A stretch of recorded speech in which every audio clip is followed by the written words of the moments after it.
Assalamualaikum warahmatullahi wabarakatuh. Nama saya Rehana Sabita. Saya dari Fakultas Ekonomi dan Bisnis, Prodi Manajemen.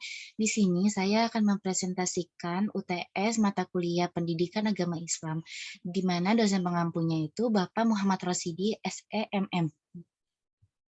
Di sini saya akan mempresentasikan persamaan surat Al-Fatihah dan surat An-Nas.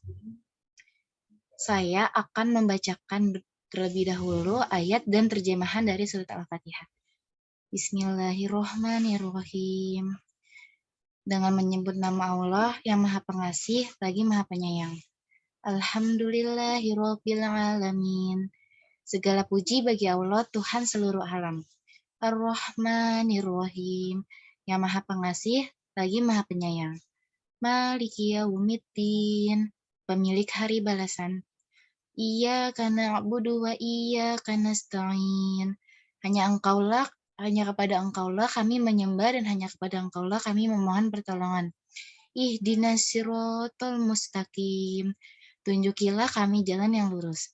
Siratal ladzina an'amta 'alaihim ghairil maghdubi 'alaihim waladdallin. Yaitu jalan orang-orang yang telah Engkau beri nikmat kepadanya, bukan jalan mereka yang dimurkai dan bukan pula jalan mereka yang sesat. Tafsiran surat dari Al-Fatihah ayat 1-4 itu, yang pertama ayat 1.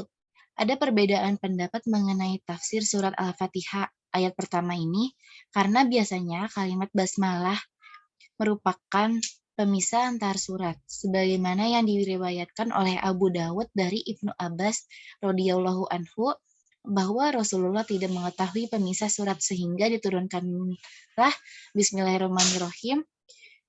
Ibnu Abbas mengemukakan sebagaimana yang telah diriwayatkan oleh Abu Daud.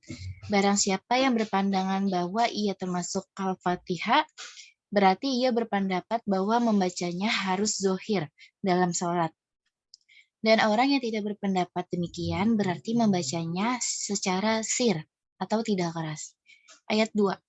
Segala uji kepunyaan Allah, yaitu rasa syukur yang hanya diperuntukkan oleh Allah Subhanahu wa Ta'ala semata, bukan kepada hal lain yang merupakan ciptaannya. Sebab Allah telah menganugerahkan nikmat kepada hambanya. Oleh karena itu, bagi Robbi, kitalah segala puji bagi pada masa awal maupun masa akhir. Ayat ketiga itu Ar-Rahman Ar-Rahim, menunjukkan makna sangat. Berarti Allah menegaskan bahwa Allah merupakan memberi rahmat di dunia dan di akhirat. Allah menggunakan fase Maha Penyayang khusus bagi kaum mukmin dan tidak boleh ada hambanya yang menggunakan nama tersebut. Ayat 4. Dia Allah adalah pemilik hari dunia dan akhirat.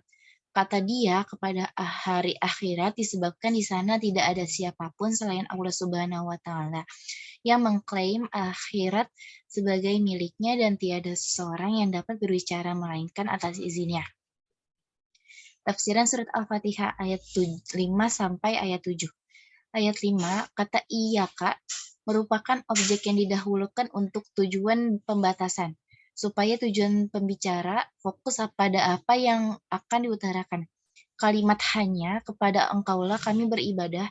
Kalimat ini menunjukkan penyucian diri dari kemusyrikan. Kalimat hanya kepada Engkaulah kami memohon pertolongan merupakan penyucian dari apa yang telah diusahakan dan menyerahkan segala hanya kepada Allah yang Maha Mulia lagi Maha Agung. Ayat 6. Ayat ini mengandung dalil yang menganjurkan bertawasul dengan sifat-sifat yang tinggi dan amal soleh. Setelah seorang hamba menggunakan sifat Allah dan beramal soleh untuk Allah, kemudian ia memohon akan kebutuhannya. Ayat 7, pada kalimat jalannya orang-orang yang Engkau anugerahkan, nikmat kepada mereka menafsirkan jalan yang lurus. Jalan yang telah diberi nikmat yaitu jalan orang-orang yang telah menaati Allah dan Rasul-Nya.